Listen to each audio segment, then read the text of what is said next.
Sequenciamento de DNA.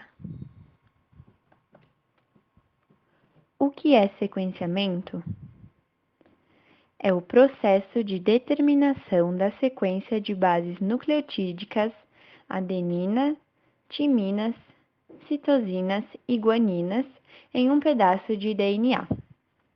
Para entender como os genes funcionam, é necessário ler a ordem em que essas bases estão dispostas, e isso é possível através do sequenciamento. Um pouco da história. Foi na década de 70 que os primeiros métodos para sequenciamento de DNA foram criados, dando início à era de sequenciamento de primeira geração.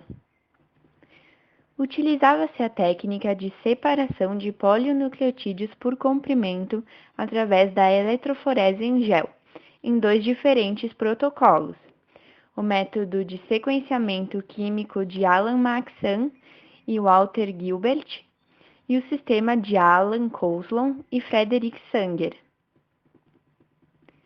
A metodologia de Fred Sanger recebeu o Prêmio Nobel em 1980 e foi muito utilizada naquela época para determinar as sequências de fragmentos relativamente pequenos de DNA humano no projeto Genoma Humano. Esses fragmentos não tinham necessariamente 900 pares de bases ou menos, mas os pesquisadores conseguiam caminhar ao longo de cada fragmento usando diversas rodadas de sequenciamento por Sanger. Atualmente, os genomas são tipicamente sequenciados por outros métodos mais rápidos e baratos. Entretanto, o método de Sanger ainda é amplamente utilizado para o sequenciamento de fragmentos individuais de DNA, como, por exemplo, os fragmentos usados em clonagem de DNA ou gerados pela reação em cadeia da polimerase. Mas o que é necessário para realizar o sequenciamento de sangue? Os ingredientes são similares àqueles usados na replicação do DNA. São eles: uma dupla fita de DNA ou DNA molde que será sequenciada, um primer, uma enzima DNA polimerase, vários nucleotídeos e dideoxinucleotídeos em menor concentração, que são os ingredientes exclusivos do sequenciamento.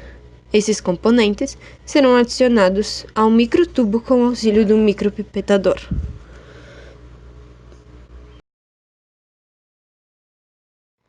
Qual a diferença entre dideoxinucleotídeos e nucleotídeos comuns? Os dideoxinucleotídeos são similares aos nucleotídeos comuns, mas com uma diferença-chave. Falta um grupo hidroxila na posição 3' do carbono do anel da sacarose. Em um nucleotídeo comum, o grupo 3' com hidroxila atua como um gancho, permitindo que um novo nucleotídeo seja adicionado ao fragmento de DNA existente. Já o dideoxinucleotídeo funciona como um terminador. Uma vez que é adicionado ao fragmento, não há hidroxila disponível e nenhum outro nucleotídeo pode ser adicionado. O fragmento termina com o dideoxinucleotídeo, que é marcado com uma cor particular do corante dependendo da sua base carregada. Adenina é marcada com verde, timina com vermelho, citosina com azul e guanina com amarelo. Como é realizado? A mistura descrita anteriormente é primeiro aquecida a aproximadamente 90 graus para desnaturação do DNA molde, ou seja, para separar as duas fitas de DNA. Em seguida, ocorre um resfriamento para que os primers possam se ligar ao molde da fita simples. Uma vez que o primer se ligou, a temperatura é aumentada novamente a aproximadamente 60 graus, permitindo que a DNA polimerase sintetize um novo DNA a partir do primer.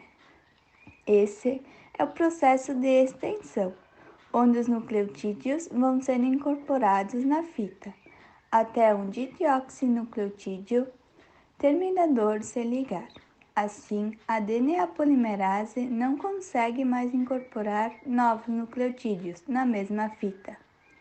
O processo se repete várias vezes, resultando em diversos fragmentos de DNA, com diferentes tamanhos e com extremidades marcadas por corantes que indicam o nucleotídeo final. Depois que a reação é executada, o microtubo é colocado em um equipamento, onde ocorrerá o processo de eletroforese capilar em gel. Dentro desse equipamento, os fragmentos de DNA são levados através de um longo e fino tubo contendo uma matriz de gel. Pequenos fragmentos movem-se rapidamente através dos poros do gel, enquanto longos fragmentos movem-se mais devagar. Assim, pode-se dizer que os pequenos fragmentos irão cruzar primeiro a linha de chegada, no final do tubo, na qual serão iluminados por um laser, permitindo que o corante anexado seja detectado. As cores dos corantes são registradas uma após a outra no detector, e a partir delas, a sequência do pedaço original de DNA pode ser construída, com um nucleotídeo por vez. Os dados registrados pelo detector consistem em uma série de picos em intensidade de fluorescência. A sequência de DNA é lida a partir dos picos no cromatograma. A sequência de nucleotídeos obtida pode ser analisada para concluir-se um diagnóstico. No caso do artigo que foi utilizado como referência para este vídeo, as sequências obtidas pelo sequenciamento foram submetidas ao programa de busca BLAST para procurar sequências homólogas. Sequenciamento de nova geração. Apesar do método de Sanger ser utilizado até hoje, novas técnicas têm sido desenvolvidas para o sequenciamento do DNA. A mais recente é o sequenciamento de nova geração, também chamado de sequenciamento de segunda geração, onde é possível sequenciar um genoma inteiro em questão de dias. Esse tipo de sequenciamento ganha cada vez mais espaço devido à sua velocidade, capacidade de gerar dados em larga escala e precisão a um custo inferior aos métodos tradicionais. O princípio básico das plataformas de sequenciamento de nova geração está em sequenciar vários fragmentos diferentes provenientes do mesmo genoma, em paralelo. Logo, elas diferem fundamentalmente das metodologias de Sanger, em que uma única sequência de DNA, oriunda de um trecho específico, é obtida em cada reação. Isso é possível graças à integração de ferramentas de nanotecnologia, robótica e informática em aparelhos de alto desempenho. Temos como exemplo a plataforma Illumina e Torrent. Importância do sequenciamento. Atualmente, os pesquisadores são capazes de comparar com mais agilidade grandes extensões de DNA de diferentes indivíduos, com cerca de 1 milhão de bases ou mais. Na medicina, o sequenciamento de DNA pode ser útil para identificar, diagnosticar e desenvolver tratamentos para doenças genéticas. Em pesquisas envolvendo patógenos, o sequenciamento pode levar a tratamentos para doenças contagiosas.